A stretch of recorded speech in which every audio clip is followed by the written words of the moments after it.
Hi, I'm Jacqui Childs, and this is my friend Michele, and we're about to get highly intimate.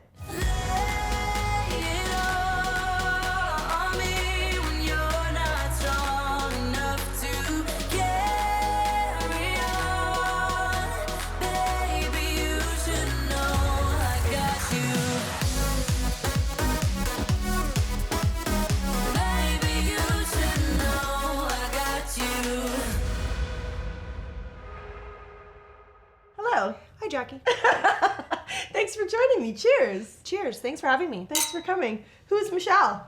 Who are you? What do you do? I am Michele. I'm the CEO president of National Aboriginal Trust Officers Association, NATOA, and it's a capacity and education-based charitable organization for Indigenous people. Cool. Nice and short. Like, it's nice and short. Aren't you fancy? You're also freaking funny. Thank you. You are. You're also very opinionated and strong, and I mean that's why I like you. I wanted you to come on. You have a lot of opinions, and you're funny, and you're fun, and you're inspiring too. You got a house full of kids, a husband, workload. So far, so good. So far, so good. Okay, Husband number 2, it's going well. Is it? So far. Yeah, she's like so far. So what inspires you? What gets you out of bed in the morning, other than the kids screaming? Usually, honestly, it's the kids, I would say, is a big thing of mine. I'm in a position now where I have enough, like, a little bit of control of what I can do and what I can't do. And I like that I now have a platform to help out other people. Right now, we're doing an Indigenous Women's Summit. I think I talked about it over Christmas with you. And it's an event that really is just showcasing leadership skills in Indigenous women who are successful, who have, made sacrifices, who are working together. And it's just a group of courageous women that are coming together to empower future generations and other women so that they feel confident in what they're doing, from opening a business to filing taxes on and off reserve to whether or not you incorporate, or say you started a business and you don't know what to do. We have people that have been, opened up like 25 companies. There's this one woman who's speaking and she's opened up 25 successful businesses and then sells them. And that's what she does. So she starts these companies up and then sells them to other people. Wow. So she's going to be there to like, how do you get your foot? And so you don't feel like you're just spinning your wheels and not getting anywhere. Lost and just like, so you're obviously Indigenous. Yep. Blonde hair and blue eyes, green eyes. Green eyes. Yeah. Obviously. So do you have to explain that to people all the time? All the time. It's always like, do you have your status card on you? Can you prove it? Really? Because really, I'm so pale. Because I'm so pale. I'm so pale. Like, for real. I was like, she's light hair, light eyes. Like, you'll see. Well, it's interesting because Cassius, my son, he was talking, and he's obviously Indigenous because he's my son, and he's like blonder hair than you, blue eyes, glows in the dark. And he was saying at a school presentation when he was in SK how he's Indian. So this is how the school found out I was Indigenous, because I didn't identify when I registered him. Oh, so they're okay. like, he keeps saying he's Indian. I'm like, yeah, we should probably stop saying that because it's frowned upon. So That's frowned upon. If anybody asks, you're Algonquin, babe. You can do this. Is that what you are? Yeah, we're Algonquin, yeah. Okay. What does that mean? What's the different things? It's one of the few things that are not recognized by the government because the traditional territory is Parliament Hill. So that would mean they would have to admit that they've been on there, and so that's why they haven't settled anything. Oh, I get it. Algonquin. So like when I go to Algonquin? Algonquin, that's where you're from? So there's a bunch of nations. I'm from Antoine First Nation, which is not recognized. There's only, I think, 2 Algonquin First Nations that are actually recognized by the government. Wow. See, I don't get this is... I just know my friend Michele, and she's got cool stuff, and she's pretty funny. She does a lot of cool shit. Thanks. So, I mean, and the climate of our times that we're in right now, this is very, I mean, you touch on a lot of things that are really important and hot buttons and hot topics for sure. And women inspiring women of all nationalities, religions, races, however you identify. Yeah. We have to support each other. And it's funny that, you're not a Leo, are you? I'm a Libra. Oh, okay. Much better. Why is it better? Because you're a Leo. What's a Libra? What's their differences? Like, what are they? Are they bossy? We're supposed to be balanced. We like to have things equal, but then if something's unbalanced, we're not afraid of confrontation to fix it. You're not afraid of confrontation. No, definitely not. No. So are you definitely a Libra? I'm a Libra. So if you get more into it, there's like moon risings and suns and all this stuff. It's a little overwhelming for me, but I just know I have a lot of like I have a bunch of bullheaded people. So I have like Scorpio, Aries. They're all in my risings, apparently. All in your risings. Yeah, I don't know what that means. I like it, whatever it means. Rise me with anger, I don't know. Are you spiritual or are you religious? Spiritual. So what does spirituality mean to you? What does it look like? For me, actually, witchcraft. I'm a huge witch. Really? Yep. Tell me, what do you mean witchcraft? Like 8 years? I don't know. I'm just very into it. Like pagan stuff. Do you put spells on people? No, I don't do anything bad. No spells? No. Okay. Everything's good. Like if we do spells at home and stuff like that, it's for Cassius for nightmares. Like just very easy. Cassius is named after... Cassius Clay. Yes. Which throws people off because he's so pale. I actually had somebody say to me, I'm not going to say who it was, but when I said I was naming the baby Cassius, they're like, that's a black name? And I'm like, that's how black babies were born. Jesus. What was I thinking? Good thing you clarified that. Good thing. And this tiny little blonde baby, he's cute. So yeah, he's into that stuff too. So we do I have a lot of crystals and I smudge. Smudging is not necessarily anything like that. That's more of my Indigenous heritage. But I just take care of Mother Earth. Do what I can. Just good energies. Everything you do good comes back good. Oh, yes, if we put it out there, that's why I'm spread kindness, please. I just need a little of There's it. always going to be haters. You need them, though, because then it offsets it, too. You need that, just so that when you succeed, it makes them look even worse. You need that little bit of... I message you sometimes, I'm like, help! Yeah, I'm like, help! There's mean girls, I need your help! And then you look out, you're like, I don't see anything. Why don't you just block them? That's what I do. Is that what you do? Yeah, it's because it's not just you. I have a couple of other girls, and it always happens to women who are successful in empowering other women, because there's always going to be that green with envy thing.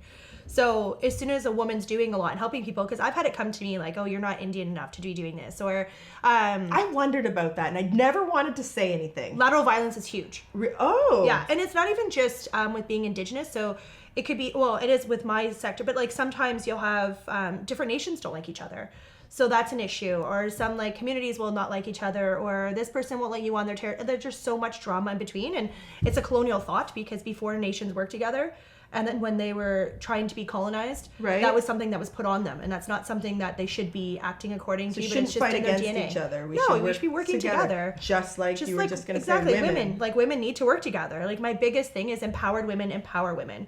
If a woman is very successful and she doesn't have a bunch of female friends or even close people, there's a problem with her. She's either slit throats or she's done something she shouldn't have to get where she is, and it will always fall back on her. Really, that is very true. It really, really does look like that. And I mean, I've done a little bit of my investigations on certain interesting women I thought were inspiring, but you're right. If they don't have that community of women around them, there's something up. Well, I didn't have a strong one with work, because for the most part I was in the background. So our main focus used to be trust and investment, which isn't really, it's more, I was in the background operations. I wasn't really going out there and talking. And now we're in a leadership role, and we're doing now more women and youth. I found there's so many women that I've been surrounded by all along, and I just never opened my eyes. And it wasn't because I didn't want to make friends. It was partially because I didn't want to make friends, but it was because I was just so focused on being successful and not thinking of everything. I was that person, right? Right. So then as I started growing, I realized, okay, I'm in this position now. What can I do to benefit other people? And the best women to really honor, especially Indigenous women, not like I have anything against any other person. It's just they are a vulnerable sector. Right. They're a minority that needs to be raised up. And so we did this event, and you would be surprised. There's thousands of wonderful Indigenous women, and I'm so grateful that I can call most of them my friends. I can text them if I need something, or looking into something, because you've got lawyers and CFAs, and you have all these strong women and CEOs and COOs and startup companies. So if I need advice on anything, even starting a business, I know one of the women who has a really successful, I'd asked her how do you go about your platform? She had no problem sending me all the information. Within 2 hours, and she's busy. And she's like, you know what? Yeah, just give me 2 hours. I'm just in a meeting. I'll be done soon. I'm just in a government meeting. And I'm and I'll help you out start this business. Thank you. And why? What are you thinking of? You want to? Oh, it's Olivia. She wanted to. Your daughter. Yeah, I was complaining about something, trying to find gifts for Indigenous made gifts for speaker gifts. And so she was looking into possibly starting something like that, to have an Indigenous gift company where you actually purchase from people. Oh, and she just, once she stops focusing on Instagram and selfies, we might get there. Once she stops, because I have no time to manage that right now. Right. I'm like, this is not something I can put on my to-do. That's actually really great. A really great idea. To network and buy and sell within your communities. It helps promote, and it's help. Support each other. Really support each other. We go to a lot of events. So I was just at an event recently last week that was amazing, and they had a really good trade show. Vancouver? No, it was in Gatineau. Okay. So I got this from one of the ladies there.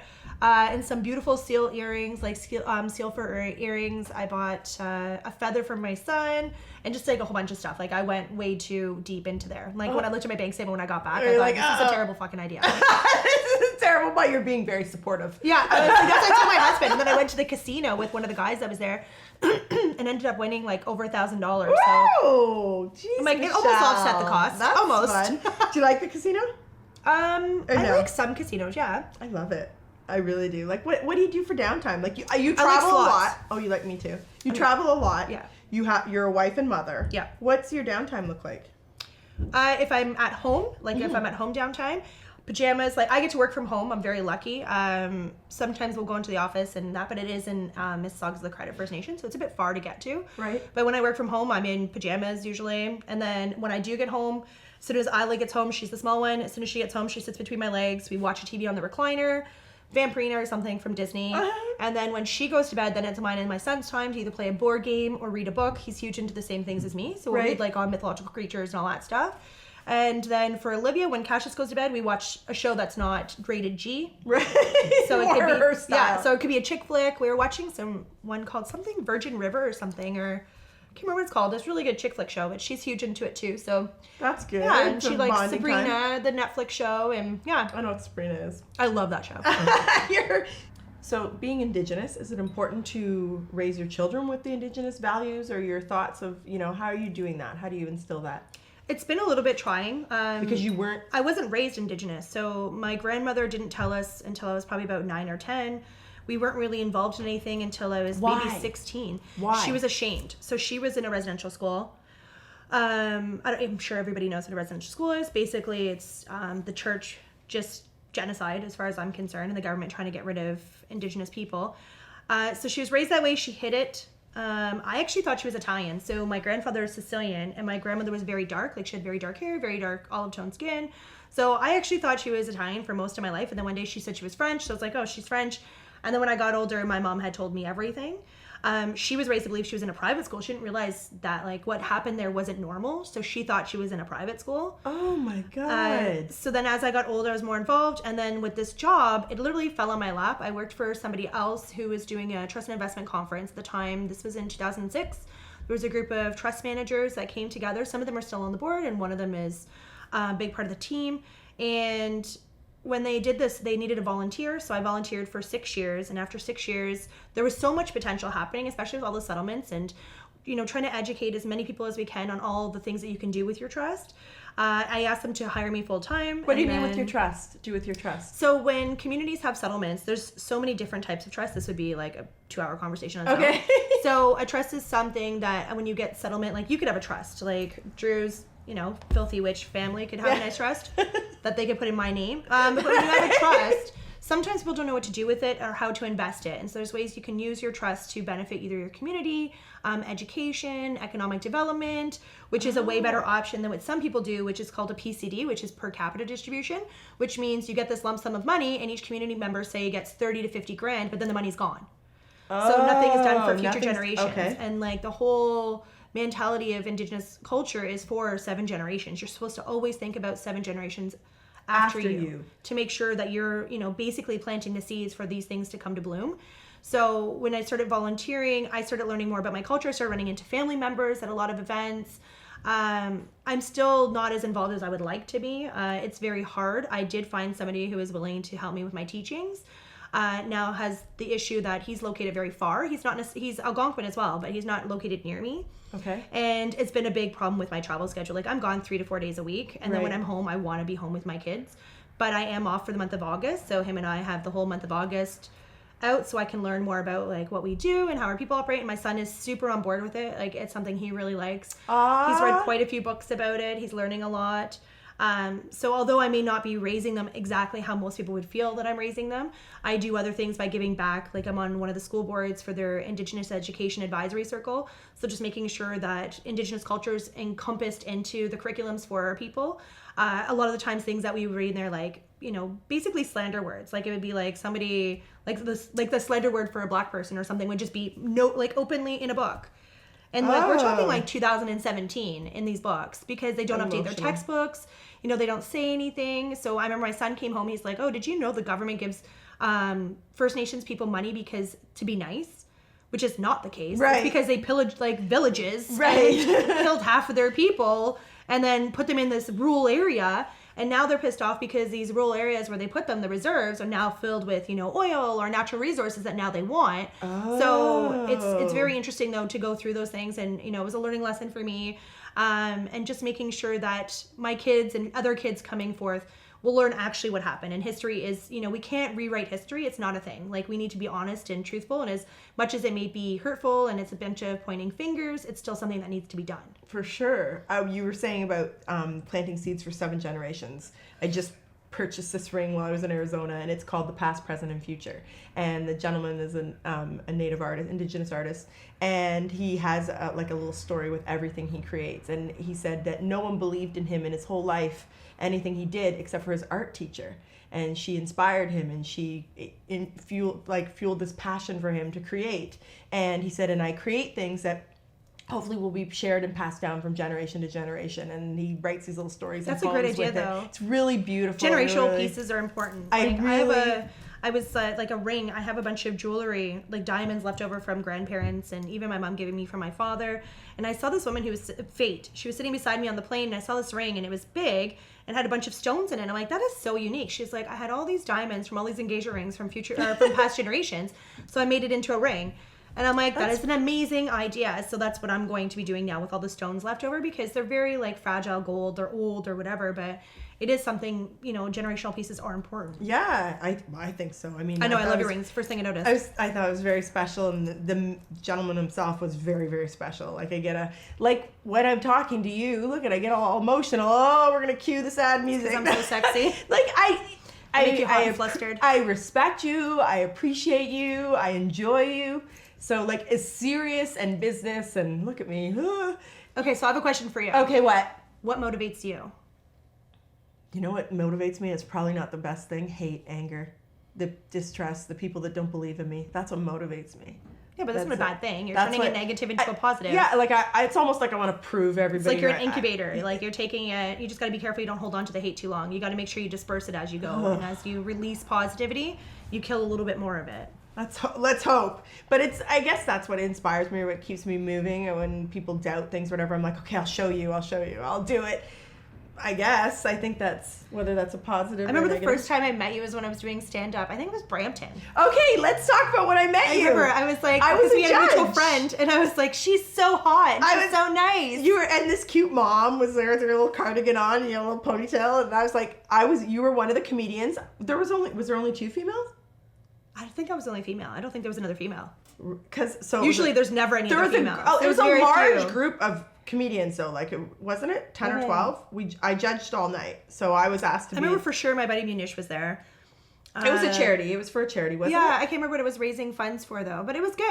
I had a great time. That was probably my 3rd time doing stand-up. And then, and I was one of the judges. And you voted for me. And I voted for you. And no one else did. They're like, no, not a fucking chance. I'm like, she's funny. I'm like, I like this girl. And we took a selfie, and then we had a mutual friend. And I think you sent the picture, or I posted the picture, and then she's like, wait, what? That's my friend. And how do you guys, it was a small world. It was. And then after that, I'm like, we need to hang out. You're like, of course. You were so funny, and you told jokes about, so is that what you do as your, why do you do comedy? I haven't done comedy. Actually, I hadn't done it in a very long time. But why did you go to it? Why did you start? I actually started because I wanted to do speaking engagements. So at the time, I was not entry level, but I was probably mid-level of the organization. And I wanted to have a higher platform. And I also wanted to make sure I was knowledgeable and comfortable while I was there. So it started with improv. And I did, I think, 2 levels of improv. Absolutely loved it. I love improv. And then with stand-up, it gave me more confidence to speak in front of people, because you're basically, although most things are not based on facts, despite what everybody thinks, I think of my jokes, they're probably like, oh my God, this girl, traps people and steals less money from her husbands. But yeah, it was just for confidence for me and support. And it was really nice because for me, the comedy scene was very supportive of me for the most part. I didn't invest as much time as others. Like for a lot of people, like that's their livelihood. Right. I need to support 3 children. Right. So I'm not a big fan of $200 a night. Like that's not supporting anything. Not even my shopping. You were like, I'm giving this to charity, actually. Yeah. Then you started just doing a bunch of charity. So I started donating money, like, which is great. Because it's not going to pay any bills. So it wasn't a big deal for me. I'm like, you know what? Like the women's center, we donated a bunch. We donated a bunch to raising toys. Yeah, at Christmas time. Yeah, for Christmas time and stuff like that. So I did like that part. And then even now, somebody reaches out to me. They're like, hey, I had this charitable event. You just announced that you're doing something in Indigenous. No, I just did one. Oh, you did? Last week. So it was my first time doing stand-up in almost 3 years. And so I was super nervous. So do you know who Adam Beach is? I don't know. He's an Indigenous actor. Probably terrible with super names. handsome, super nice guy. Well, yes. You say super handsome. I know wonderful. Great guy. So I was doing stand up at a place where he was hosting. It was a Capital Corporation, Indigenous Capital Corporation event. So I was there and I was just as a delegate, and the gentleman, the CEO of the organization, had asked me if I wanted to do stand up because he had heard I did it before. And I was really nervous because I had to have clean material because it's mostly corporations that were there. Wow, Michelle, so you had to have clean rewrite material. everything. And for 2 months up to this event, I didn't have anything. And then at the end of it, that day I was like, I need to crunch down. So I was observing and I was, seeing how Adam was interacting and how people were interacting with him. And I was just kind of going around and whatever. And I ended up writing all my material that day. So then the gala came.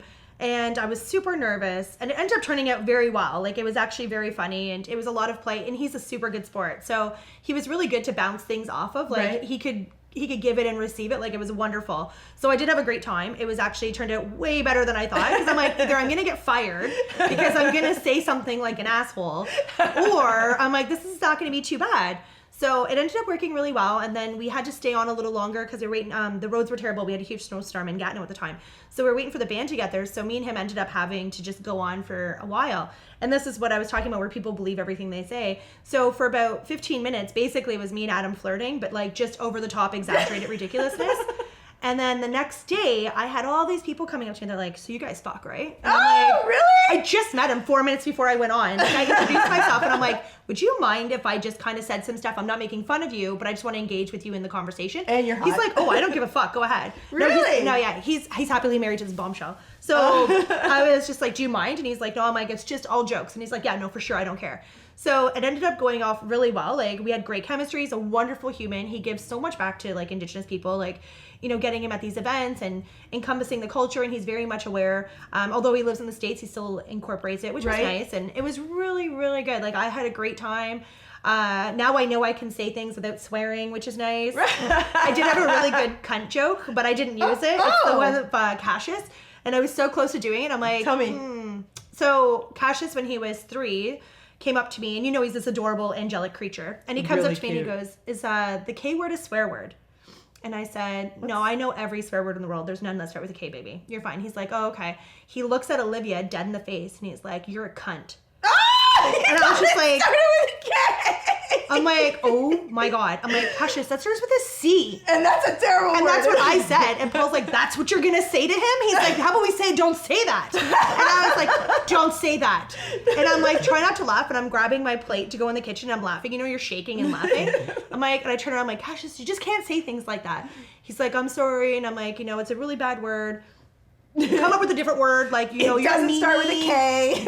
Like, sometimes you suck, things like that I can tolerate. He's like, okay, sorry, mommy. And then, so he was closer to 4. And then about 10 minutes later, we're sitting there. Olivia walks by him and smacks him in the head.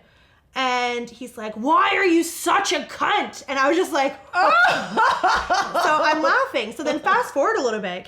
Paul was mad at me because I swear around the kids. Paul's my husband. Yeah. And he was doesn't mad. Swear around the kids? Yeah, he does not swear around the children. And he was mad. And so I stopped swearing when we had the 3rd, so Isla.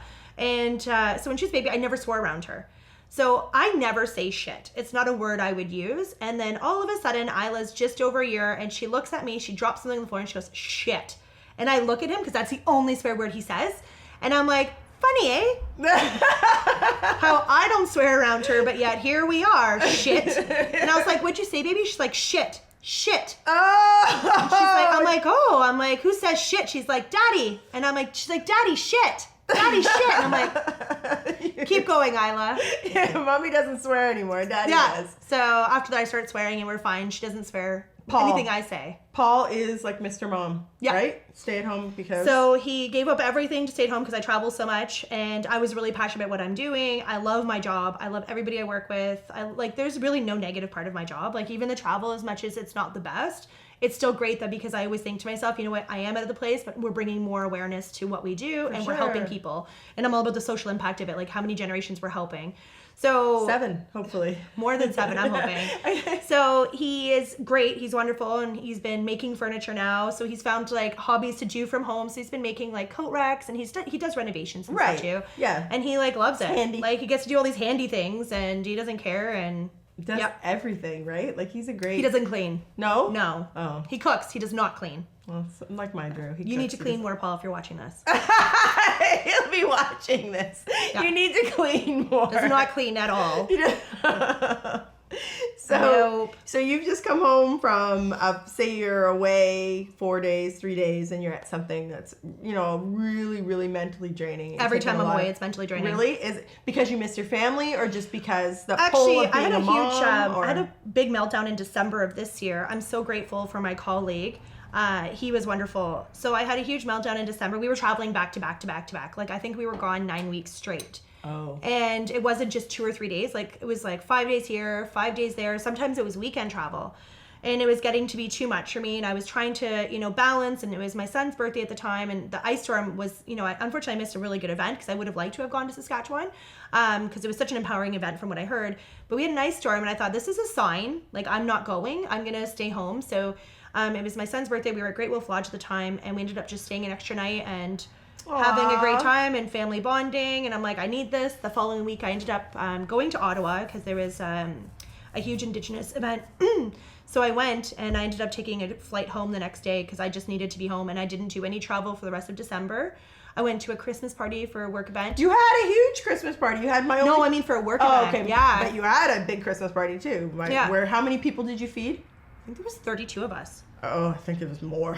There was a lot of people. The cleanup felt like more, but it was about 32. Yeah. I took my selfies and I was out. I took my selfies in my to-go bag and I was on my way. I saw the photos of Drew takes all the nice photos. I'm like, oh, he took no photos of me. I think, were you in one or two? I was in one, but I didn't look good in it. Oh, sorry. Fuck Drew.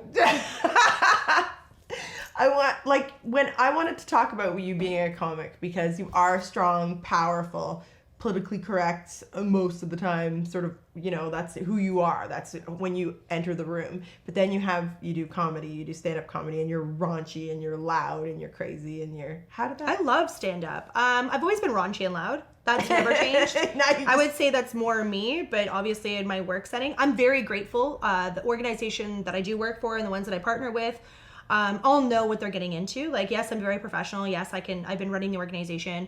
I know what I'm doing. I know what our messages are, all that stuff. But I'm also a human, and that's something I've told them they need to differentiate. Like, I'm not a robot. Right. And don't expect that of me. I don't say anything that's going to... I don't offend people at work. Like, I keep most of that stuff to myself. Obviously I'm going to meet douchebags. Like, it's inevitable. Yeah. But I'm also an adult. And I just don't say anything. So I felt stand-up was a big outlet for me, and it was easy when I had 2 children, but it became more difficult with Isla because now it's 3 kids. Right. I wasn't traveling as much also when I started doing it. So I was only gone maybe 3 days or 3 weeks a year. Oh, okay. So then when I started, my travel picked up because we're growing rapidly. Like I became CEO in June of last year, and we doubled the revenue from that day on until December, which is massive. This year it looks like we're going to triple. So it's just hustling and getting out there, and it's really hard because you're on all the time, and so when you're doing stand up, you have to be on. It's a big energy sucker. Was stand up your therapy? Was stand up sort of a way to release? It was actually just like my night out. Like, it was really hard. Like, when you have kids, you don't really go anywhere, and you kind of lose sight of who you are as a mom. Because you're a mom. So, from this time to this time, you're a mom. And then at work, this time, you're this person. And you're always somebody that, you're always what somebody else needs and never what you need or what you, like, to feed your soul. So for me, it was something it was an outlet. It was fun. And I never really stayed out late. I always made sure I was in the top 3 to go because I do have small kids. But I always just made sure that I got to be who I wanted to be and, in a perception I wanted people to see also. Like, you also have to keep some back. Like, you know, it's no one's business really what you're like. Right. Like, I'm always like you said, you didn't tell your real relationships with like, Paul. I remember, like, I would have my husband there, my ex-husband, and I would make jokes about, like, alimony and getting married all these times and being a big whore, and they're in the audience. Clearly, it's not real. Like, if I would have done that to my ex-husband, do you think he would be supporting me with his wife? Yeah, like, people are so stupid. Like, I actually had a really scary situation. I was at a club in, I was doing my charity event for the toys, and this was, this would have been 2018. Nope, 2017. That's when I was born. So it was 2017 Christmas time, and I was doing this event, and I, you know, went on there and I did a whole thing about like taking money, alimony, and child support, and trapping men, and all this stuff, and it's just like a bunch of bullshit. And I had a really hostile guy come out to my car, and when I had the Jeep, and I was just opening the Jeep, and he closed the door, and I'm like, what the fuck? Oh my God. He's like, it's women like you. My wife took me for half. She did this. And I'm like, if you believe everything you fucking see on stage, you're an idiot. I'm like, do you get your news from Facebook? Like this isn't a reality. We do around here. Yeah. I was just like, what the fuck? And I was lucky because one of the guys that I was on stage with came out, and he's like, get the fuck away from her. And I said to him after, I'm like, this is ridiculous. I'm like, I should be able to say what I want. I've like, do we have to give disclosures? Like, are you that fucking stupid that you don't understand? God, eh? Like, it was just so bad. I'm like, and then I would get like a lot of like evil messages from a lot of men. They're like, you're giving my wife ideas. And I'm like, really? If you were a better husband, she wouldn't have these ideas. Wouldn't have like, the ideas. I'm not the problem here. I'm not the problem. You got rid of Facebook. Yes. What was the camel that broke the straw's back? What happened? Let me think. Was it a positive or is it like... No, it was a negative. What happened? Oh, I remember. There was a bunch of drama happening in my family, which is very common in families. Yes. And I was getting... I just didn't want to listen to it. I was just sick of it. And I'm like, this is stupid. And Facebook's very negative. I personally do not see anything positive about it. It's great because I did get a lot of bookings from it because I had a lot of likes. But I'm like, likes shouldn't justify who the fuck I am. Like, I don't live that kind of life. Right. I don't need affirmations from people to be like, oh, you're really funny, or I really like you. Like, I don't care what you think of me. And that was a lot of it. I saw like a lot of negative coming, and you go on people's feeds and everybody's airing out their dirty laundry, and then, you know, and then they expect you to forget that they said that. Or I found out so many people are racist. Like the uneducated people that are on there, especially because being Indigenous, like all these things happening and protests and all these uneducated answers. I'm like, you guys don't know fucking anything. Like, shut up. I need to get off this. Can you guys please stop using Facebook as like a source of information? Right. Like on your way to the hospital, I'm about to die, and it's a Facebook status. I'm like, what the fuck? Yeah. Really? Like, I actually saw one. I was so disgusted. This woman was like, oh my God, my grandma died 2 minutes ago, blah, blah, blah, blah, blah. And I'm thinking, every time I've gone through anything that's been difficult, my friends know. Right. I don't need the whole world to know that I'm going through something. And even then, I don't tell my friends half the time. Or when they don't tell you what's going on. Oh, you pray for me today. But Why? It doesn't say. Yeah. I don't want to talk about it. Yeah, like, pray for me today. I'm like, what? You thirst-trapped motherfucker. I just learned what that is. Whenever I was like, you should probably get your husband or boyfriend or wife or girlfriend to love you more. Because you're obviously grossly neglected. Yeah. Like, I don't want any of that nonsense. I've been using like Instagram. I sometimes have it open. Most of the time it's private. It was just, I got rid of a lot of photos from that, and I've been slowly going through followers because I had a lot of followers at one point when I was doing the stand-up, and I've been slowly going through and getting like, because you can make them unfollow you now. Right. I just figured that out. So I've been doing that. So I went down like almost 10,000 people. I was just like, I don't know you. Like, I've been doing that actually recently. Creepy. Get the fuck out of here. Because I mean, yeah. And then there's ghost followers. Like, I have over 20-some thousand followers, and like I'll get a photo and it's like 1,000 likes. I'm like, what are you all doing? Just creeping. But my story will have like 9,000 views. So I'm like, you guys are all just creepers. What do you think about social media and your kids? I hate it. Do you have them on your social media a little bit? Cassius has his own social media. He doesn't run it. I run it for grandparents. I think you follow him, but it's only like 40 people that follow him. We're close. Only close people can follow him. It's just photos of him and what he's like going through, and he tells me what to say. Same with Isla. Like, it's, you know, I think she's got 30 followers. Olivia is how old? She got rid of Instagram, so she's 12. I deleted it. I don't like it. I feel that they're in a society of narcissism and likes to define who they are as a human, which is just, and followers. And I'm like, why? Like, I couldn't, and it's stupid photos. Tough. Like, how many photos like this? Like, you're like, why? I know. Olivia. Or like girls, like, she never did this. Like, thank God, because I would have killed her. But like, people half naked, like, you're 12. That's child pornography as far as I'm concerned. Yeah, for sure. Like, I never want to see a 12-year-old's booty. Never. I don't have daughters, but as a mother of daughters, like as a daughter, it's weird. Social media. I'm terrified. I was just gonna say, like, it would pedophiles, stress me you know, bullies, like all that stuff. So she doesn't have Instagram anymore. I know she wants it. You're not fucking getting it. And then she does have Snapchat, but I'm logged into it. We have a very transparent with that. So anything that comes through, I can see. I also so anybody here, fun fact, if your child is under 18 and has Snapchat, you can actually request everything they've ever sent. So that includes discussions, because Snapchat saves it all. Photos. If you can prove that you're the biological parent or the guardianship of the child, you get it all. So when Olivia had Snapchat before, I asked because I wanted to make sure she wasn't doing anything. So I went and checked, and like, it's always just stupid photos. I saw them all. They're terrible. They're terrible. Stupid like, they're photos. just filters, dance, like shout out or something, or I don't know what SB means, or I think you have a right to do that, actually. 100% And I also have heard that that's a real old-fashioned way of thinking, that you think you have a right. I do. You're under my roof. Human trafficking is a real thing, and human trafficking terrifies me. So I'm in Durham, Ontario, and that's the hub of human trafficking. I heard Ontario was the hub. Durham is the hub. They have the highest ratio of human trafficking in there. So that's Scary. a big, scare thing. And Olivia's gorgeous, and so it just terrifies me. And I feel that for a while there, even with her friends, because they all come over and I can hear them because they're not quiet. And it's just like, oh my God, I got 10 likes. Oh my God, so-and-so's following me. And I'm like, hey, oh my God, get a diploma. Oh my God, get a job. Oh my God, clean your fucking room. Oh my God, like, get a diploma and clean your fucking room. Are you fucking shitting me? I'm like, I don't care who likes my shit. I have like I'm going back to school for my master's. Are you? And someone was like, yeah. And someone was like, oh my God, how do you find the time? I'm like, you find the time for things you want and need. I always read. I read like a book a week. And people are like, oh, how do you find time? I'm like, how much time did you spend on Facebook this week? Well, like, exactly. So I read 35 minutes a day and I can finish a book. Like, come on. Since starting doing this and working more and doing what I'm doing now, I have a lot of friends. You need social media. I don't. So I do use social media for that, but I have a lot of friends and family reaching out saying, we miss you, you're busy, where have you been? You could just be like, I don't fucking like you anymore. Michelle's the only person I like.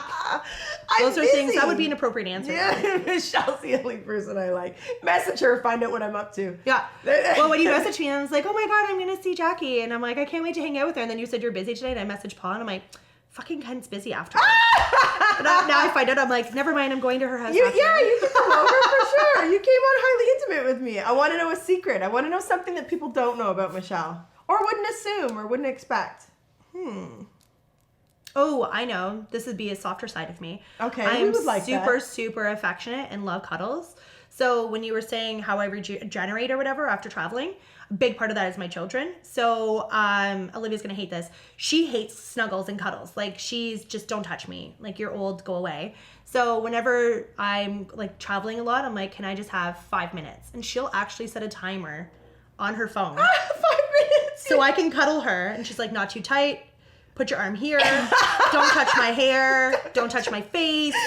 Like, it's ridiculous. So for me to fit in cuddles. And then with Isla, she's just a big cuddle monster. Like, she's ginormous now, but I can cuddle her. And with Cassius, like, I'm a huge cuddler. Like, I am the most needy wife in the world. Like, people be like, you're so beautiful. I would love to be married to you. I'm like, bitch, you don't. Like, very needy. I'm bipolar at home. Yeah. I've got like 17 personalities. You never know which one you're gonna get. I don't fucking cook. And I nag when, even if it's my fault, I'm still bitching at you that it's your fault.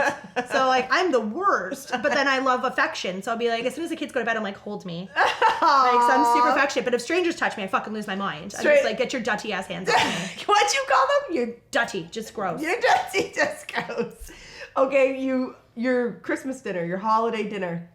There were people from all over the world. That was my favorite, actually. It was a really fun experience. I know a couple of family members. My mom was not a big fan of it. She wanted a more personal approach.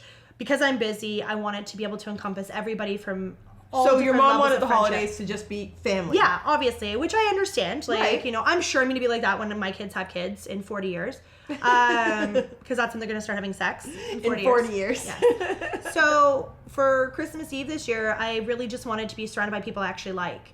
Because every year you're surrounded by people you hate. So I actually didn't invite anybody I didn't want there. So those that didn't get invited, probably I don't like you. So and you weren't on the invite list. I told my husband, I'm like, I only want people I actually want to be fucking around. Because I'm so sick. Holidays come and you're surrounded by people and you go to this party and you go to this party. And I find it just depressing because you'll go to these parties and no one really likes who you are. Oh. It's just the fact of being like, well, you're like, because Paul, everybody loves Paul. And so it's like, well, you're Paul's wife. I guess we'll have you there. So this year I just said, you go to shit. I don't want to go. I'm not giving myself to anybody anymore. Like, I'm just not doing it. Good for you. Yeah, Christmas Eve was nice. I wish my in-laws could have been there, but it was really good. Like, it was really nice. So I got my in-laws all to myself on Boxing Day, which was nice. Yeah, it was great though. I was raised in Scarborough, so I know a lot of people were a little surprised that I have black friends, and I'm like, well, you're narrow-minded.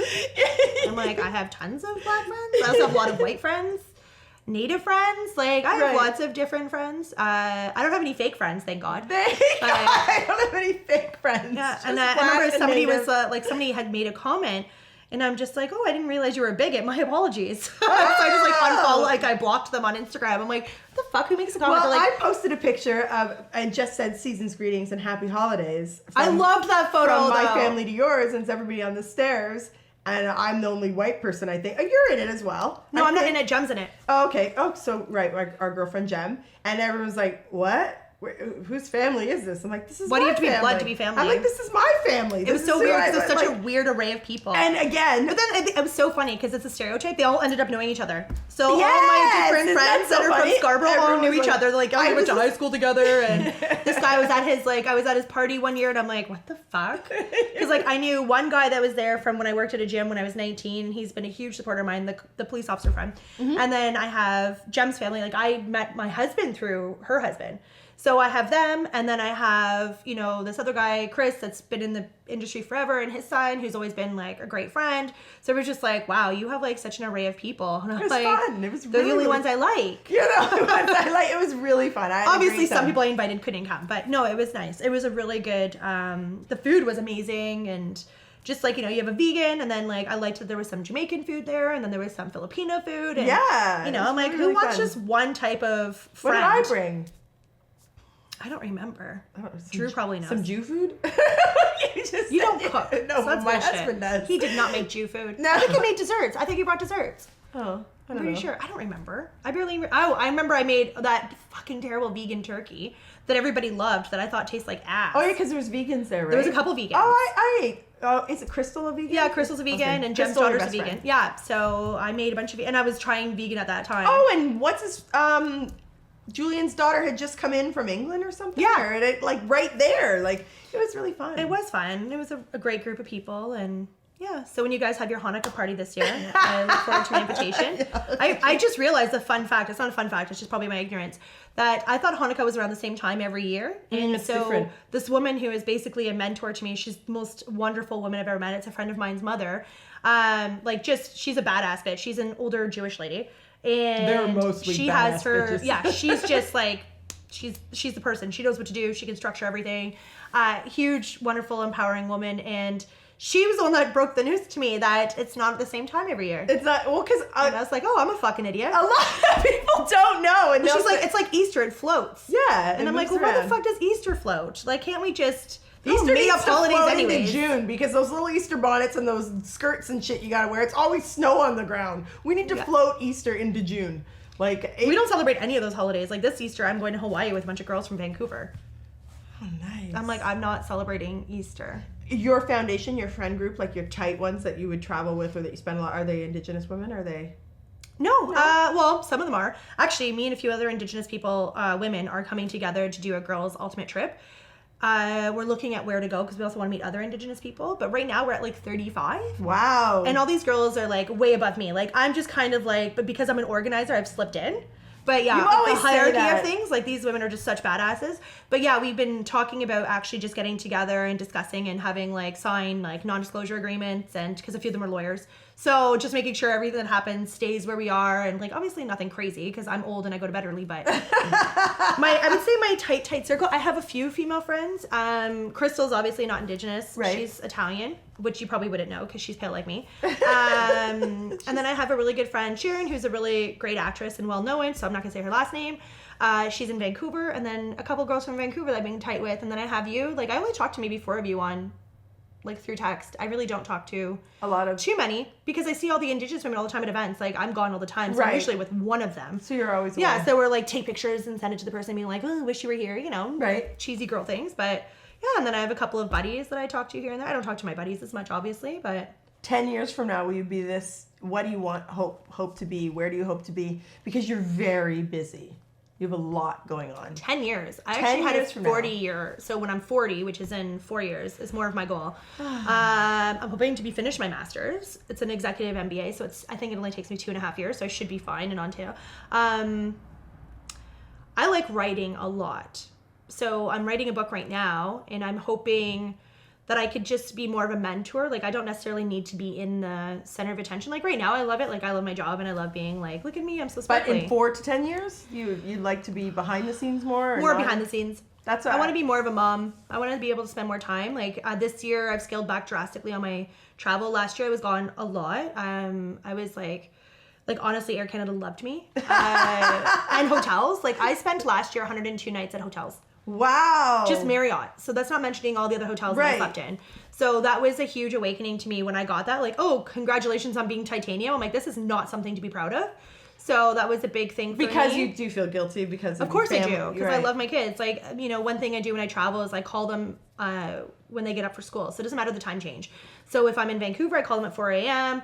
Like, wherever I am, they get calls and FaceTimes at that time, so they know I love them. Have a good day at school. Don't be a dick. Be nice. Don't be a dick. Get ready for daddy. Don't because use the they're K jerks. word. Yeah. Like, let's just be nice, because they're assholes to him in the morning, especially Isla. She is like complete opposite of me. She's a princess who just like, she always has to have a tutu on or a dress or hair done. So cute. Oh, like, did she do their hair? Oh my God, she's over the top. Like, it has to be braided or in pigtails. Like, she's ridiculous.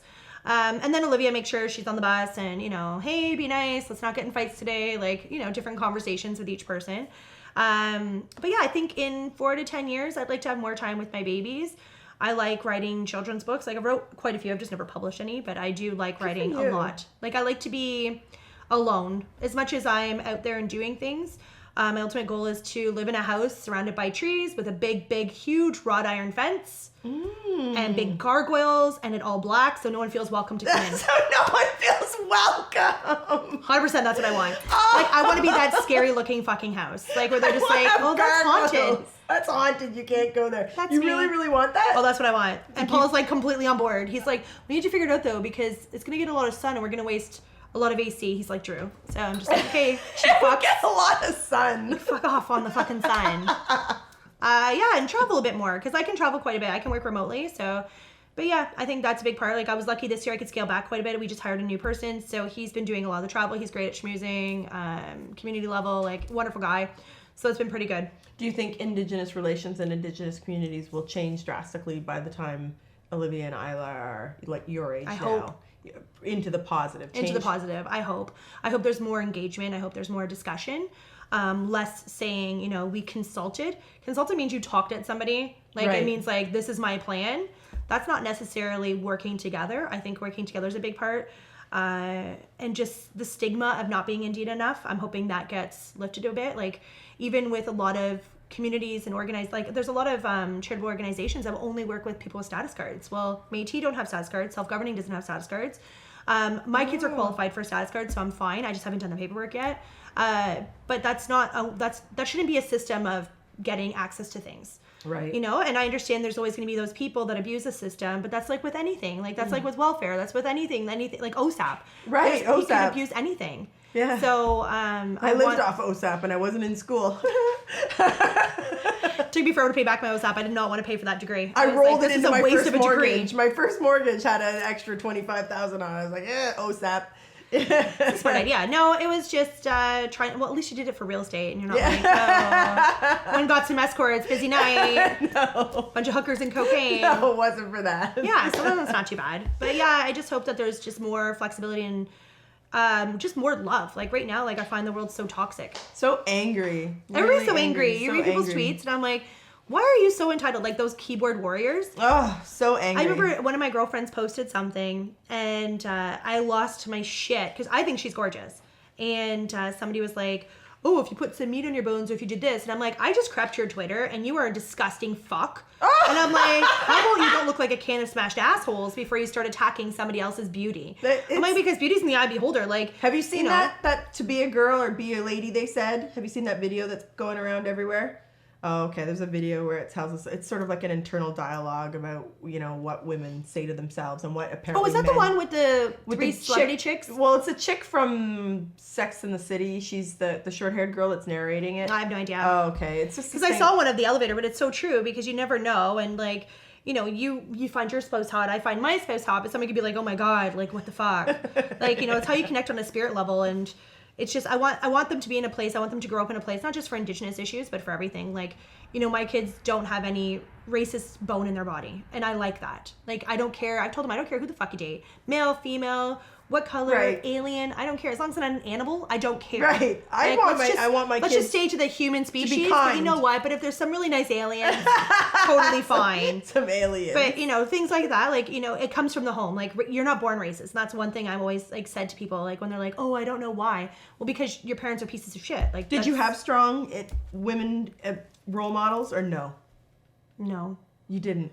No. So, like, mom and that's grandma why I leached to people. My grandma was very strong, but, like, strong in a different sense. My grandma raised me for a big part of my life. My mom raised me as well. Like, my mom raised me off and on. Like, I was jumped around from household to household. So I lived with my dad for a bit. I lived with my grandma. I lived with my mom.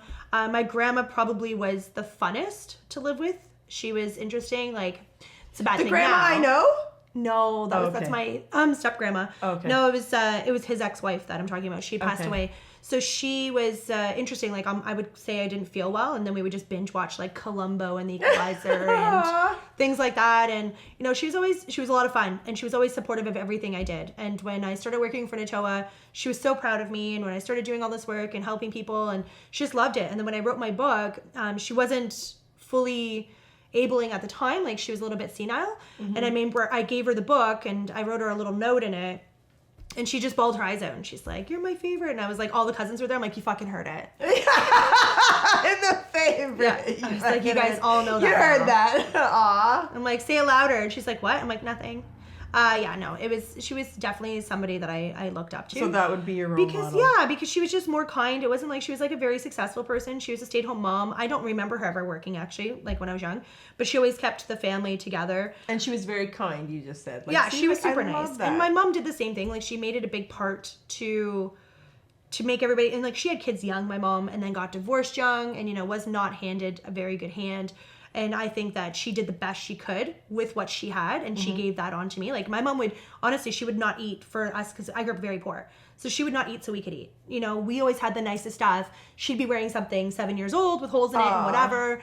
So, like, those are things that, like, you know, when you get older. Is this why you're so motivated and you realize this? You're appreciating it now that you're older? Do you appreciate the sacrifices, or you start to understand it more? Well, that's just it. Like, I feel, honestly, I think my husband and my kids sacrifice more than I do, because they're the ones that don't get to have me all the time. So as much as I sacrifice, they're the ones I feel get the brunt of it. Aww. So that's something that kind of bothers me. I think, like, I know that they can see it. Like, my son makes it a point, like, I know you're busy, I know this, blah, blah. And same with Olivia. Like, she didn't know I heard her one time, but she was bragging about me. And I couldn't get the recorder on my phone to work, because I thought, if this fucking girl says anything, like, you just proved I'm your best friend. Yeah, so, you just bragged about me. Yeah, you love me. Yeah, so she says things to me, because I told her, like, because she sees what I've done. She's traveled with me quite a bit because she's older. Yeah, you brought her a few times. Yeah, so I brought her to a few, like, especially youth events I'll bring her to. I get jealous and wish it was me. Yeah. You'd probably listen more than she does. But she admits it, and she's like, I know what you're doing, and it's a good cause, and I think that's a big part of it. She's like, you're growing something to help other people. And she's like, I know it's selfish, and I love having you here. And I'm like, okay. And she's like, yeah. And I'm like, do you want to cuddle? And she's like, no. No, I don't want to cuddle. No. She's like, love you. And she's like, oh. Does she have a boyfriend? No, I don't think so. What age are they allowed? She's had 1,200 boyfriends, but no, she doesn't right now. She's had 1,200. She likes different boys all the time. Every day. I think she just was at a preteen dance. I'm like, did you dance with anybody? She's like, yeah, some guy. I'm like, and? She's like, well, it was fine. I'm like, oh. Did you go to those dances, preteen dances? My mom didn't let me do shit. My mom's Sicilian and Native. My mom did not let me do shit. Like, ever. So you didn't sneak out? You didn't do it? Fuck no. No? No. I didn't do anything. When I lived with my dad, I did a lot of dirt biking and catching frogs and snakes, but no. Some tomboy stuff? Just a bunch of guy stuff. I never did anything. Like, no, I never did any of that stuff. I didn't even go to prom. I didn't do anything. What's the difference between your first husband and your second husband, Michelle? Because you've changed a lot, and you're different than who you were to who you are now. Well, I was 16 when I got with Roy. So, I actually, even who he is now. Really? Yeah, we were dating I didn't get married at 16. No, I waited until I was 20. Obviously, I was more mature. I was more mature. Way mature at that time. I was 20. You know what? It was just outgrowing each other. Like, the difference was who we were as people. So when you grow up, you know, you're starting to see into that whole, like, fairy tale, because we owned a house and we had a baby.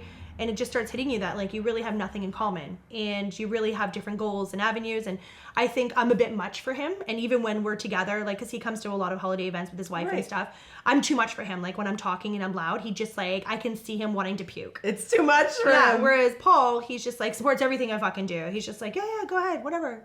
You're amazing.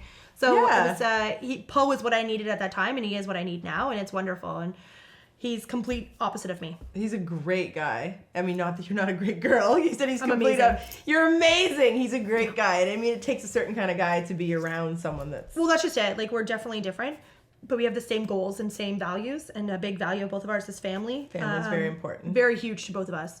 Like, he was raised very close with his family. I wasn't, like, again, being bounced around. Like, we didn't do a lot of family stuff. I have cousins I was really close to. Still close to. Love my cousins. But he was raised more family oriented. Like, they always had set Sundays and all this stuff. So it's really nice to see that. Like, I just came from in-laws.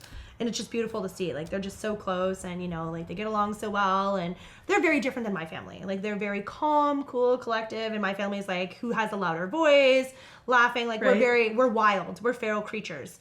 And his family's very tamed and beautiful and looks like a Hallmark card. His sister's an artist, right? Yeah, she's amazing. She is amazing. She's so talented. So she signs her name M-Crook, so everybody thought it was my art. Oh! And I'm like, I fucking wish. Like, I got all these emails one time. They're like, I didn't know you could do this. I'm like, that's not me. Can't do that at all. It's a different M-Crook. Yeah, no, she's amazing.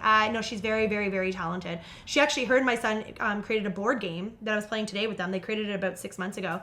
And just like her and him have the same imagination. Like, they're very smart. They're very able to put pen to paper. You know what I mean? Like, it's not just in their head. Also quiet. Cassius is very quiet. He's more in his head. He's in his head a lot. No, like he's quite around strangers. He's an old soul. Definitely an old soul. Yeah. So yeah, he's very creative though. He's very smart. Like, each kid has their different traits. Like, Isla's just feral. Like, I feel like I grabbed her from the wild at some point. Isla's feral. She's like Jane. In her tutu. Yeah, like, she's just feral. She always looks wild too. She looks like she just like. She does. Looks like a mess. Remember her baptism? Yeah. I'm like, did anyone do her hair? She would never let us brush her hair or do anything because her hair's ringlets. Right. So she wouldn't let us do anything. And then, you know, you have Olivia, who is like, basically, she's me growing up. Like, she's what I was. So it's a lot of battle because I didn't really like the person I used to be, and that's her who she is now. You had a baptism. Do you put a lot of hill in religion? Like, no. Is there a lot I only baptized the kids because I told my grandfather I would. Oh. So I don't raise them in faith, no. So more in spirituality. Yeah. I let them do whatever they want. They make their own decisions. I'm not here to manipulate their minds. No. Yeah. Nope. No, not at all. I'm manipulating everyone's minds in my house. No, I don't want to deal with it. I don't agree with a lot of, I don't agree with organized religion. I don't. It's, you know, if people put so much faith into things with no facts, but then when you say something like global warming, they're like, well, where's the proof? Well, where the fuck's God, asshole? Like, we have proof. Like, fuck off. So I feel like people's faith is their business. I don't care what you believe in, you know, as long as you're not hurting people, I don't give a shit. Right. But I'm not going to push it down my kid's throat. It's not a chance. So people listening or tuned in, what would be a message you would want? One little thing that you would want people to hear, people to know from our conversation. Be yourself, as rigid and terrifying as it is, because those that want to be around you, that need it, will be there, and those that don't, they don't need to be there anyways. Like, and you never know who's watching, who's listening. You know what? That one thing you did, although 20,000 people hated it, it might have empowered a girl to do something else. So, you know, empower women. If you're a woman who has the platform to do it, do it. Don't waste it. Yeah, definitely. And for men, be a feminist. Don't be an asshole. Don't be a feminist. Don't be an asshole. Like, let women do what they want.